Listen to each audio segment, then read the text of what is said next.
حدیث پاک میں آتا ہے جو بندہ 200 مرتبہ سورت اخلاص پڑھے اللہ تعالیٰ اس کے لیے جنت میں محل بنا دیتے ہیں.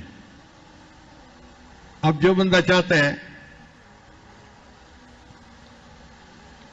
مجھے جنت میں محل ملے تو کتنا آسان ہے. بیریا ٹاؤن میں پلاٹ کی تو بڑی تمنا ہوتی ہے, ڈیفنس میں گھر مل جائے بڑی تمنا ہوتی ہے. بھائی جنت میں گھر چاہیے, 200 مرتبہ سورہ اخلاص پڑھنی ہے. مرد بھی پڑھ سکتا ہے, عورت بھی پڑھ سکتی ہے. جو بندہ 200 مرتبہ سورہ اخلاص پڑھے گا, حدیث پاک میں آتے ہیں اللہ تعالیٰ اس کے لیے جنت میں محل بنا دیں گے.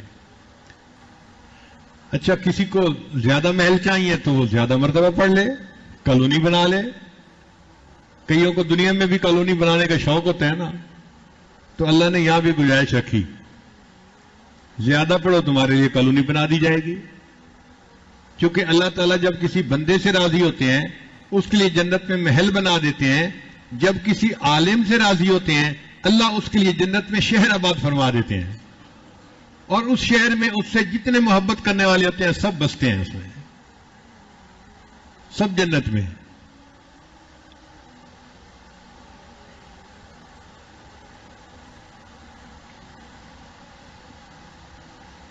دنیا میں کالا باغ اسٹیٹ ہو سکتی ہے تو جنت میں اسٹیٹ کیوں نہیں ہو سکتی بھائی؟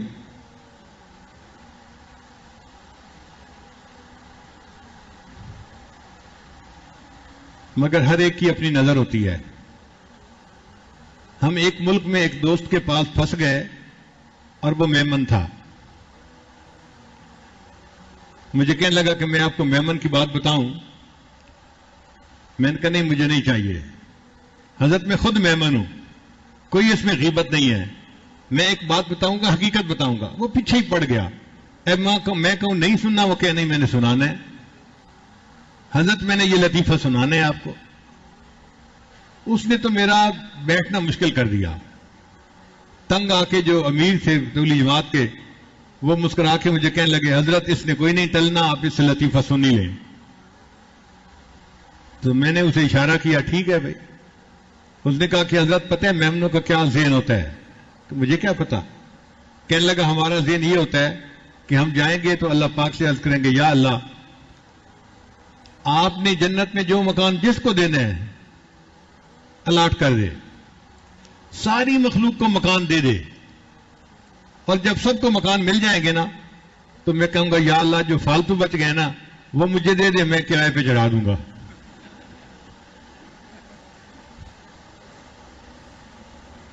کہتے ہیں ہم میمنوں کی یہ ذہنیت ہوتی ہے کہ جنت میں بھی تمنا کریں گے کہ فالتو مکان مجھے مل جاتے تو میں کرائے پہ چڑھا دیتا. پھر میں نے اسے سمجھایا کہ کرائے پہ تو بندہ وہ دیتا ہے جس کو حاجت ہوتی ہے. وہاں کوئی حاجت ہی نہیں ہونی تو وہاں کوئی کیوں مکان کرائے پہ چڑھائے گا؟ اللہ تعالیٰ ہر وہ نعمت دیں گے جو بندے کے خیال میں آ جائے گی. جنت کو دنیا پہ قیاس نہ کرو, جنت جنت ہے. تو اب آپ سوچئے کہ 200 مرتبہ سورہ اخلاص پڑھنے پر اللہ تعالیٰ جنت میں گھر بنا دیتے ہیں بندے کا. تو جنت میں گھر بنانا کتنا آسان ہے. امت محمدیہ کے لیے تو اللہ نے اتنی آسانیاں کر دی ہیں, اتنی آسانیاں کہ لگتا ہے کہ اللہ کی نیت تھی کہ اس میری امت کا کوئی ایک بندہ بھی جہنم میں نہ جائے.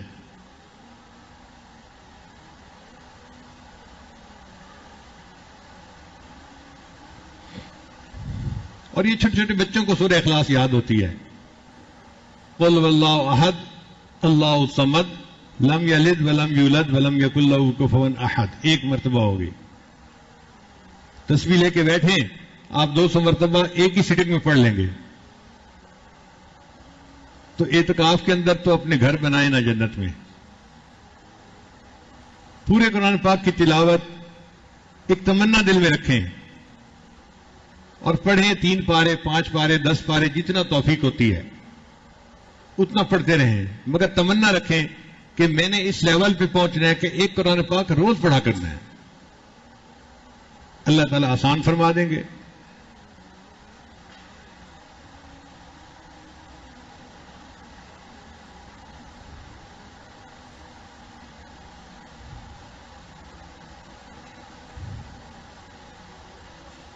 ہم نے ایک دفعہ عجیب تماشا دیکھا. ہمارا ایک دوست تھا, حافظ عبد الغفور اس کا نام تھا. وہ قرآن پاک کا عاشق تھا, ہر وقت قرآن پڑھتا رہتا تھا, چلتے پھرتے ہر وقت قرآن پاک پڑھتا تھا. کالج کے اندر بھی, ہاسٹل میں بھی, ہر وقت. بازار میں جاتا تھا تو بازار بھی قرآن پاک پڑھتا رہتا تھا. عاشق قرآن بچہ تھا. ہم لوگ ہاسٹل میں رہتے تھے تو عصر کے بعد ہاسٹل کے دروازے کے قریب گھاس لگا ہوا تھا پلاٹ میں, تو وہ حافظ صاحب وہاں بیٹھ کے قرآن پاک کی تلاوت کر رہے تھے. آنکھیں بند کر لیتے تھے, ان کو کوئی پتہ نہیں ہوتا تھا ارد گرد کیا ہو رہا ہے, وہ قرآن پڑھ رہے ہوتے تھے. اچانک ایک لڑکے نے چیخ ماری. دوسرے نے پوچھا کیا ہوا؟ کہتے وہ دیکھو سانپ.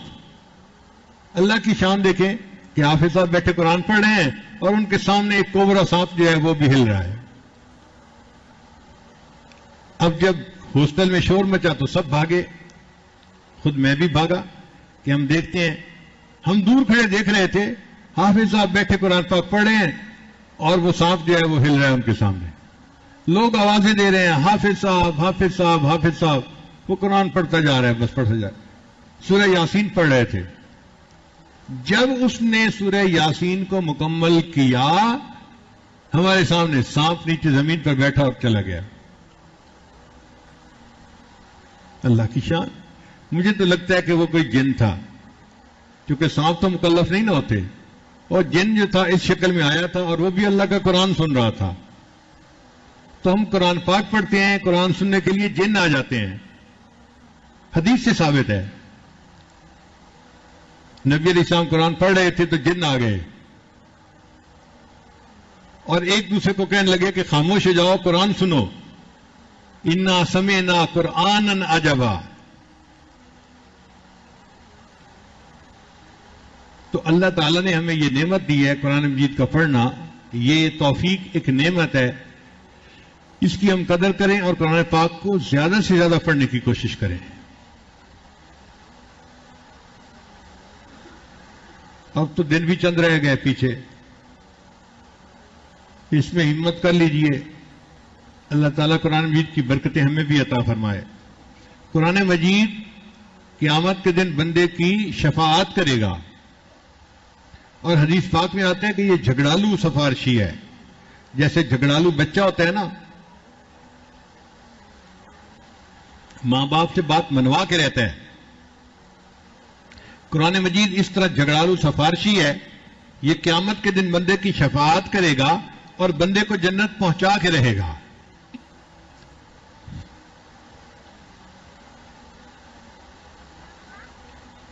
ایک صاحب نے خواب دیکھا تو کسی فوت ہوئے بزرگ سے ملاقات ہو گئی. پوچھا حضرت آگے کیا بنا؟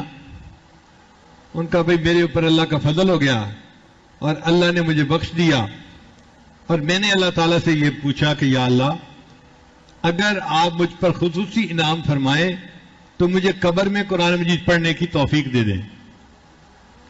اللہ نے مجھے توفیق دے دی تو بس میں ہر وقت قرآن پاک پڑھتا ہوں, نہ تھکنا ہے نہ سونا ہے نہ کچھ ہے, ہر وقت قرآن پاک پڑھتا رہتا ہوں. اس نے کہا اچھا آپ ہر وقت پڑھتے رہتے ہیں؟ کہنے لگا ہاں, اب تک میں 25,000 مرتبہ قرآن پاک مکمل پڑھ چکا ہوں. تو سننے والا بڑا حیران ہوا, آپ 25,000 مرتبہ قرآن پاک پڑھ چکے ہیں؟ وہ کہنے لگے ہاں, پریشان ہونے والی بات نہیں, یہ 25,000 مرتبہ کا ثواب تم لے لو, اور تم جو ایک مرتبہ سبحان اللہ دنیا میں پڑھتے ہو نا, اس کا ثواب مجھے دے دو. وہ ثواب زیادہ ہے 25,000 مرتبہ قرآن پاک پڑھنے سے. آج ایک مرتبہ سبحان اللہ کہیں گے تو اس پر اتنا اجر ملے گا. مرنے کے بعد اگر 25,000 مرتبہ بھی کسی نے قرآن پاک پڑھا تو ثواب نہیں ہے, کیونکہ عمل کا جہان چلا گیا. مرنے کے بعد عمل کا ثواب نہیں ہے.